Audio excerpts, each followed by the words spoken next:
তো আয়েশা রাদিয়াল্লাহু তাআলা আনহা পালকিতে ছিলেন, প্রকৃতির ডাকে সাড়া দেওয়ার জন্য পালকি থেকে নেমেছেন। যখন নেমে গিয়েছেন, যখন ফিরে আসবেন তখন দেখছেন যে একটা গলায় লকেট ছিল, লকেটটা নাই। তিনি আবার গিয়েছেন লকেট খুঁজবার জন্য। লকেট খুঁজতে খুঁজতে এত দেরি হয়ে গিয়েছে যে পুরো কাফেলা আবার ফিরে চলে গিয়েছে।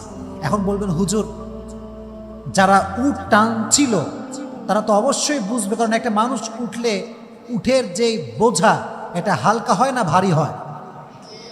এর ব্যাখ্যা হচ্ছে এই যে আয়েশা অনেক চিকন ছিলেন, স্লিম ছিলেন, ফলে উঠে উঠলেও আহামরি বোঝা যেত না। তো সাহাবা একরাম মনে করছে অবশ্যই উঠে গিয়েছে, তারা ফিরে আসছে।